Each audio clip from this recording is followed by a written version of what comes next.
Good morning students. ये आपके high school की उर्दू की किताब है। आज हम हाई स्कूल की उर्दू की किताब का सबक नंबर 1 पढ़ेंगे। उर्दू की नई किताब देखिए, यहाँ पे दिया हुआ 10वीं जमात के लिए। तो पहले चलिए आपको ये बता दिया जाए कि जो उर्दू है हमारा हाई स्कूल में, आप लोग 9th में भी पढ़ चुके हैं कि उसे 3 पार्ट में डिवाइड किया गया, यानी 3 पार्ट में जो है बांटा गया। पहला पार्ट आपका होता है नसर, फिर दूसरा पार्ट आपका होता है गज़ल, उसके बाद नसर।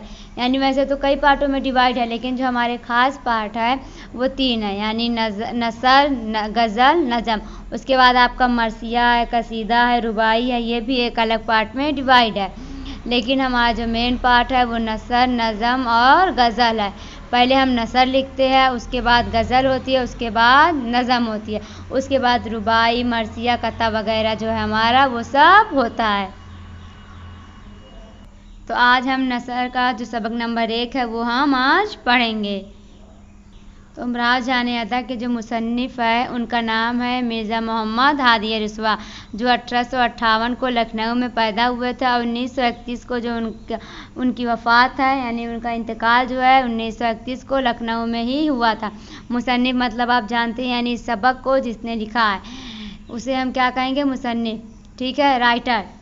तो देखिए इमराज जान अदा, तो चलिए हम पढ़ना शुरू करते हैं। देखिए, सुन चुके हाल तबाही का मेरी, और सुनो अब तुम्हें कुछ मेरी तकरीर मज़ा देती है। यानी इसमें जो है एक तवाइफ की आप बीती आप लोगों को बताई गई है, जो किस तरह हालात की जद में आके एक तवाइफ यानी एक शरीफ लड़की से एक तवाइफ बन जाती है। वो अपनी कहानी, अपनी ज़बानी जो है इस सबक में जो है आपको बताएगी। तो यानी वही इमराज जान अदा कह रही है कि तुम मेरी तबाही का हाल जो है वो सुन चुके हो, अब देखो मेरी तकरीर यानी मेरी बात या मेरे हालात जो है वो तुम्हें किस तरह मज़ा देते हैं। बूंदी से बेगम साहब और ब्रिजेश कदर नेपाल को रवाना हुए। सैयद कुतुबुद्दीन लड़ाई में मारे जा चुके थे। मैं बाहज़ार मुश्किल फैज़ाबाद आई, यानी वो कह रही है कि बूंदी से मैं बेगम साहब और ब्रिजेश कदर जो है वो नेपाल को रवाना यानी चले गए थे, नेपाल के लिए चले गए थे। फिर सैयद कुतुबुद्दीन जो है वो जब लड़ाई हुई थी उसमें मारे जा चुके थे। और बाहज़ार यानी जो बाहज़ार मुश्किल यानी कई मुश्किलें झेलने के बाद जो है ये फैज़ाबाद आई है। पहले सराय में उतरी, फिर तरपोलिये के पास एक कमरा किराए को ले लिया था, मेरासी रख लिए, गाना बजाना शुरू कर दिया। यानी पहले सराय में उतरी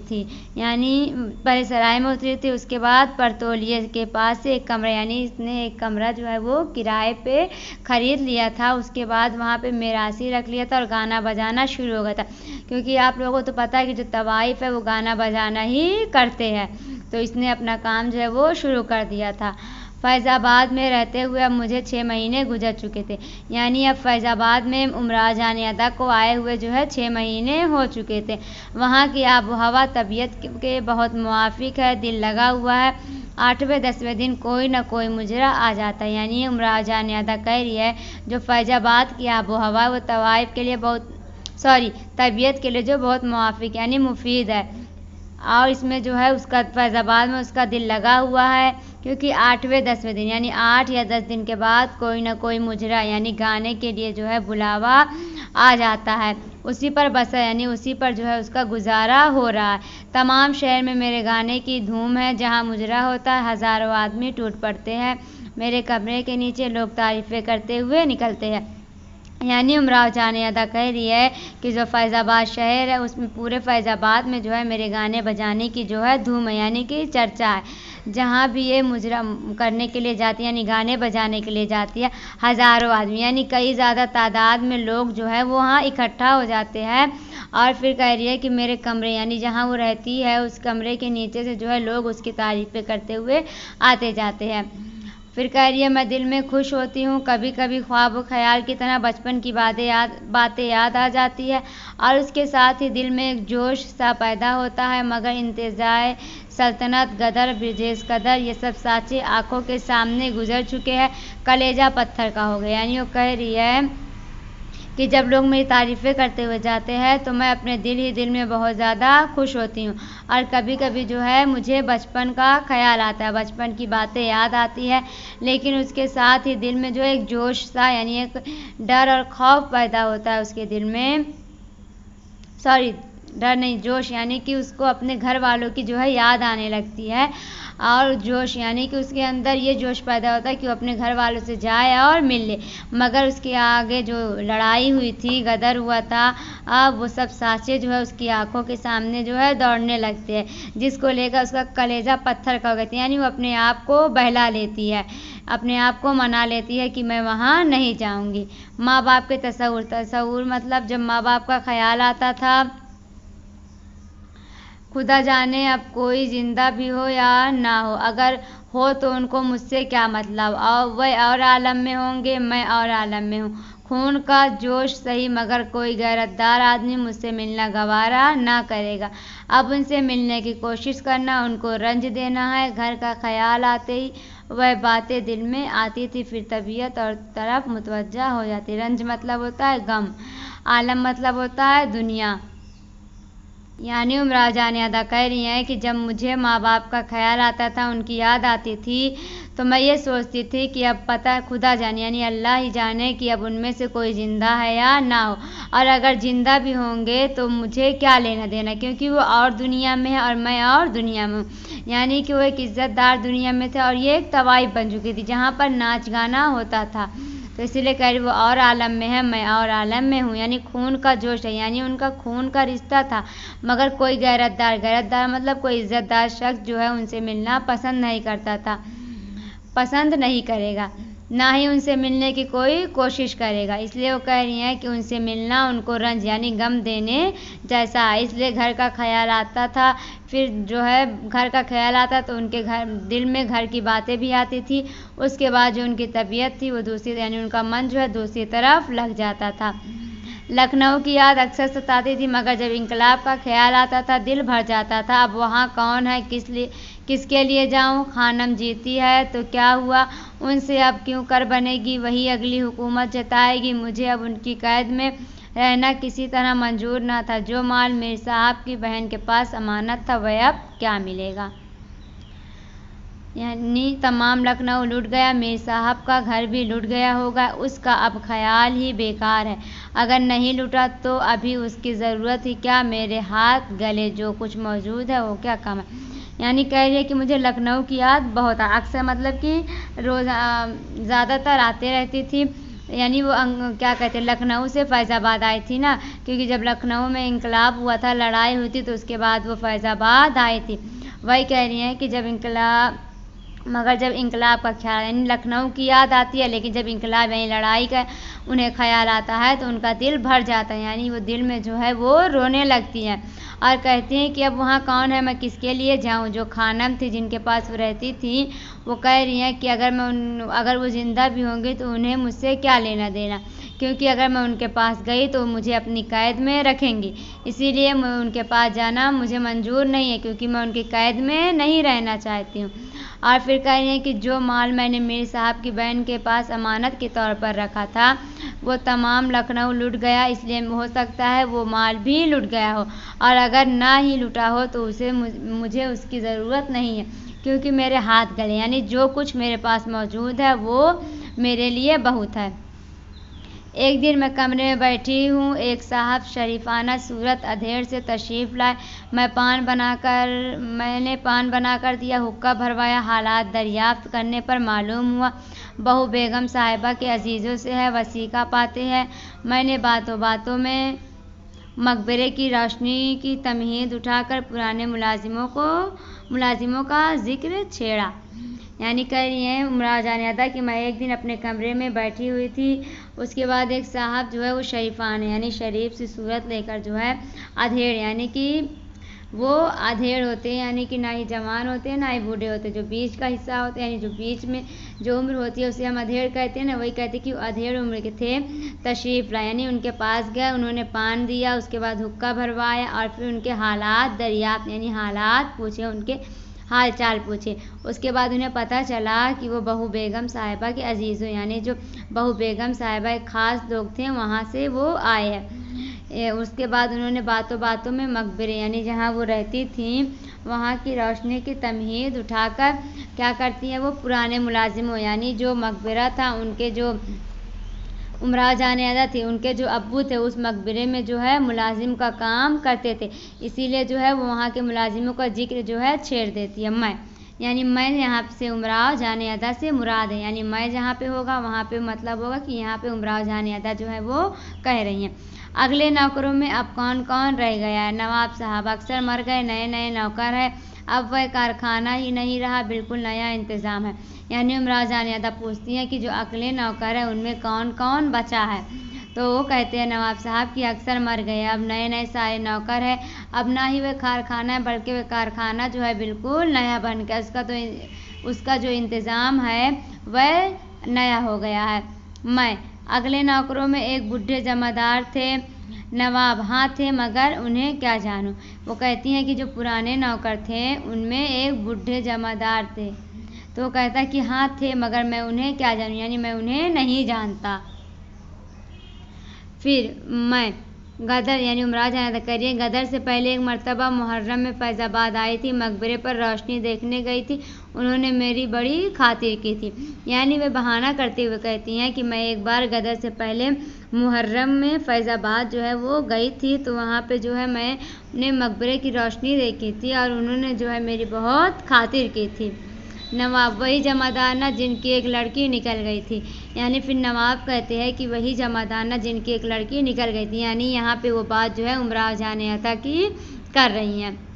मैं मुझे क्या मालूम दिल में हाय अफसाना अब तक मशहूर है, यानी उमराव जान जो है वो दिल में उदास होती हैं और कहती हैं कि मुझे क्या मालूम, और फिर कहती हैं कि हाय अफसाना यानी ये जो बात है अभी तक सबको पता है। नवाब यूँ तो कई जमादार थे, अब भी हैं मगर रोशनी वगैरह का इंतज़ाम गदर से पहले वही करते थे। यानी नवाब कहते हैं कि पहले तो कई जमादार थे लेकिन और अब भी हैं मगर जो रोशनी वगैरह का इंतज़ाम गदर से पहले था वही करते थे, यानी कौन? उमराव जान के जो अब्बू थे वही करते थे। मैं एक लड़का भी उनका था। नवाब तुमने लड़के को कहाँ देखा?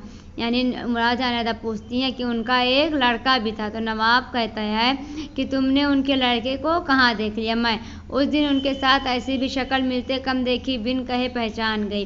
यानी उमराव जान कहती है कि उस दिन मैंने उनसे मिलती हुई शक्ल किसी की नहीं देखी थी, जब उस लड़के को मैंने देखा तो मुझे लगा कि ये उन्हीं का लड़का है।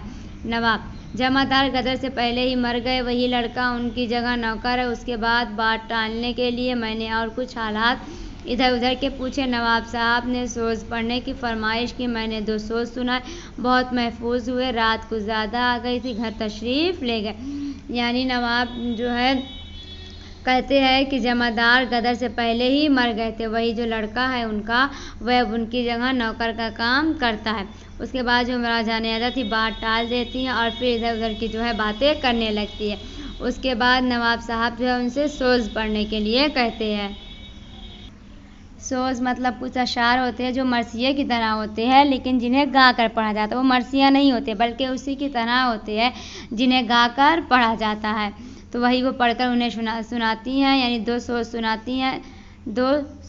सुनाती हैं। उसके बाद जो है वो बहुत महफूज यानी वो मुतमईन होते हैं, खुश होते हैं। उसके बाद जो है रात ज़्यादा हो जाती है, उसके बाद जो है वो अपने घर चले जाते हैं। बाप के मरने का हाल सुन के मुझे बहुत रंज हुआ। उस दिन रात भर रोया कि दूसरे दिन बेख्तियार जी चाहा कि भाई को जाके देख आऊं। 2 दिन के बाद एक मुजरा आ गया, उसकी तैयारी करने लगी। जहाँ का मुजरा आया था वहाँ गई, मोहल्ले का नाम याद नहीं। मकान के पास एक बहुत बड़ा पुराना इमली का दरख्त था, उसके नीचे नमगीरा ताना गया था। गिर्द कनाते थीं, बहुत बड़ा मजमा, मगर लोग कुछ ऐसे ही वैसे थे। यानी उमराव जान कह रही है, जब मैंने अपने बाप के मरने का हाल सुना तो मुझे बहुत रंज यानी बहुत गम हुआ। उस रात मैं रात भर रोते रही और दूसरे दिन जो है मेरा दिल के बेसाख्ता चाहता है कि मैं जाकर अपने भाई से मिलाऊं, मगर 2 दिन के बाद जो है उन्हें एक मुजरा यानी नाच गाने का जो है बुलावा आ जाता है। उसके बाद वो उसकी तैयारी जो है करने लगती हैं। वो कह रही हैं कि जहाँ का मुजरा आता है वो जगह यानी उस मोहल्ले का नाम उन्हें याद नहीं था। उस मकान के पास जो है एक बहुत पुराना इमली का दरख्त है, उसके नीचे जो है नमगीरा ताना गया था। नमगीरा मतलब हम कह सकते हैं यानी जैसे शादियों में टेंट लगते हैं ना, उसी तरह नमगीरा यानी कि नमगीरा ताना गया था ऊपर से, ताकि वहाँ से बारिश वारिश का कुछ डर ना रहे। यानी हम कह सकते हैं कि एक छोटा शामियाना जो है वो लगा दिया गया था। उसके इर्द गिर्द यानी इधर उधर जो है कनातें थी और बहुत बड़ा मजमा यानी बहुत सारे लोग जो है वो इकट्ठा हुए थे, मगर ऐसे वैसे यानी कि गांव के ऐसे वैसे यानी कि अमीर लोग नहीं थे, बस ऐसे वैसे ही लोग थे। कह रहे हैं कि कनातों के पीछे जो है और सामने खपरेल यानी खपरेल था, उसमें जो है औरतें थीं। फिर कह रही है पहला मुजरा जो है वो 9 बजे शुरू हुआ था और 12 बजे तक चला। यानी जो पहला मुजरा था वो 9 बजे से शुरू होकर 12 बजे तक चला। उस मुकाम को देखकर दहशत सी होती थी। दहशत मतलब होता है उनके दिल में जो है खौफ पैदा होता था। कह रही है उस मुकाम मतलब जगह, यानी उस जगह को देखकर मैं सहम सी जाती थी या डर सी जाती थी। दिल उमड़ा चला आता था, यानी मेरा दिल जो है वो अंदर ही अंदर उमड़ा यानी कि आंसुओं से भरा जा रहा था कि यही मेरा मकान है, ये इमली का दरख्त वही है जिसके नीचे मैं खेला करती थी। जो लोग महफिल में शरीक थे उनमें से बाज़ आदमी ऐसे मालूम होते थे जैसे उनको मैंने कभी देखा है। शबा मिटाने के लिए कनातों के बाहर निकली, घरों की कता कुछ और हो गई थी। इससे ख्याल हुआ शायद वे जगह ना हो। एक मकान के दरवाजे को गौर से देखा कि दिल को यकीन हो गया था कि यही मेरा मकान है। जी चाहता है कि मकान में घुसी चली जाऊं, माँ के कदमों पर गिरूं, वह गले लगा लेगी, मगर जुरात ना हुई थी, इसलिए मैं जानती हूँ देहात में यानी जो है तवाइफ से परहेज करते हैं। दूसरे बाप भाई की इज्जत का ख्याल था। नवाब साहब की बातों से मालूम हो चुका था कि जमादार की लड़की का निकल जाना लोगों को मालूम है। यानी वो कह रही हैं कि उस जगह को देखकर मुझे दहशत इसलिए हो रही थी क्योंकि ये मेरा ही मकान था और जो इमली का दरख्त उन्होंने बताया था वो इमली का दरख्त जो है वो वही दरख्त था जिसके नीचे वो खेला करती थी। फिर कह रही है महफिल में शरीक थे, यानी जो लोग महफिल में शरीक यानी मौजूद थे उनमें से बाज़ आदमी ऐसे मालूम होते थे जैसे उनको मैंने कभी देखा है। यानी उन आदमियों को देख के लगता था कि उन्होंने उसे पहले कभी देखा है। शबा मतलब होता शक, यानी उन्होंने शक मिटाने के लिए जो है कनातों के बाहर वो अपने कनातों से बाहर निकली। उसके बाद जो है घरों की कता यानी घरों की जो बनावट थी वो दूसरी तरह की हो गई थी, इसलिए उन्हें ख्याल आया कि शायद ये मेरा घर ना हो, ये वह जगह ना हो। लेकिन फिर जो है उनकी नज़र जो है एक मकान के दरवाजे पर पड़ती है, फिर उन्हें यकीन हो जाता है कि यही मेरा मकान है। फिर कह रहे हैं कि मेरा जी चाहता था कि मकान में मैं घुसी चली जाऊँ, यानी मकान के अंदर मैं चली जाऊँ, माँ के कदमों पर गिरूँ, वह गले लगा लेंगी। यानी वो कह रही हैं कि मेरा जी चाह रहा था कि मैं मकान के अंदर जाऊँ और अपने माँ के कदमों में गिर जाऊँ ताकि वह मुझे गले लगा लें। लेकिन फिर कह रहे हैं कि मेरी जुर्रत ना हुई क्योंकि मैं जानती थी कि यहाँ पे जो है तवाइफों से परहेज यानी उनसे दूरी बनाई जाती है, उन्हें पसंद नहीं किया जाता है। और फिर उन्हें अपने बाप और भाई की इज्जत का भी ख्याल था। नवाब साहब की बातों से मालूम हो चुका था, यानी वो कह रही हैं कि जब नवाब साहब ने मुझे बताया था कि जमादार की जो लड़की निकल गई थी, निकल जाना जो है लोगों को अभी तक मालूम है। फिर जी कहता था हाय क्या गज़ब है, सिर्फ एक दीवार की आड़ उधर मेरी अम्मा बैठी होगी और मैं यहाँ उनके लिए तड़प रही हूँ, एक नज़र सूरत देखना भी मुमकिन नहीं, क्या मजबूरी है। यानी वो फिर अपने दिल में कहती है कि हाय क्या गजब है, यानी क्या अजबनाक समय, यानी कितने दर्द की बात है, दुख की बात है कि सिर्फ एक दीवार की आड़ है, यानी इस दीवार की इस तरफ वो थी और इस दीवार की उस तरफ जो है उनकी अम्मी थी। वही कह रही है कि दीवार की इस तरफ मैं हूँ और उधर मेरी अम्मी होंगी, मेरे लिए मैं इधर उनके लिए तड़प रही हूँ और इतनी दर्दनाक बात है कि मैं उन्हें एक नज़र देखना भी मुझे मुमकिन नहीं है, ये कैसी मजबूरी है। इसी अधेड़बन में थी कि एक औरत ने आके पूछा तुम ही लखनऊ से आई हो। यानी कह रही हैं कि मैं इन्हीं बातों में उलझी हुई थी कि एक औरत मुझसे आके पूछती है कि क्या तुम ही हो जो लखनऊ से आई हो। मैं यानी उमरा जान यादा कहती हैं हाँ, अब तो मेरा कलेजा हाथों उछलने लगा, यानी जो उनका दिल था ज़ोर ज़ोर से धड़कने लगा था। औरत अच्छा तो इधर चली आओ, तुम्हें कोई बुलाता है। यानी औरत कहती है कि तुम इधर चली आओ, तुम्हें कोई बुला रहा है। मैं अच्छा कह के उसके साथ चली, एक एक पाँव गोया 100 मन का हो गया था। यानी वो कह रही हैं कदम रखती थी कहीं और पड़ता था कहीं। यानी वो कह रही हैं कि मेरा जो मैं हाँ कहती हूँ, उसके बाद उनके साथ चली जाती हूँ। मेरा पाँव जो है गोया 100 मन का, यानी बहुत भारी हो गया था। मैं कदम कहीं और रखती थी और कहीं और पड़ता था, यानी वो लड़खड़ाते हुए जो है उसके साथ जाती हैं। वह औरत उस मकान के दरवाजे पर मुझको ले गई जिसे मैं अपना मकान समझे हुए थी। उस मकान की देवड़ी में मुझको बिठा दिया। अंदर के दरवाजे पर टाट का पर्दा पड़ा हुआ था। उसके पीछे 2-3 औरतें आके खड़ी हुई। उमराज अनादा कह रही हैं कि जो औरत थी वो मुझे उस मकान के दरवाजे के पास ले गई जिसको मैं अपना घर समझ रही थी। उसके बाद वे मुझे वहाँ बिठा देती है उस मकान के पास, मकान के अंदर। उसके बाद जो अंदर का दरवाज़ा तो वहाँ पर टाट मतलब होता है पर्दा, टाट का यानी चट्टा टाइप का जो है पर्दा लगा हुआ था। और फिर उसके पीछे जो है 3-4 औरतें जो है आकर खड़ी हो जाती हैं। एक पूछती हैं, लखनऊ से तुम ही आई हो? यानी एक और पूछती है कि क्या तुम ही हो जो लखनऊ से आई हो? तो मैं, जी हाँ, यानी उमराज जान अदा कहती हैं जी हाँ। आज की जो वीडियो थी आपकी यहीं पे कंप्लीट होती है। अगली वीडियो में आपको इससे आगे का चैप्टर जो है वो पढ़ाया जाएगा। तब तक आप लोग इसे अच्छी तरह से पढ़िए और समझिए।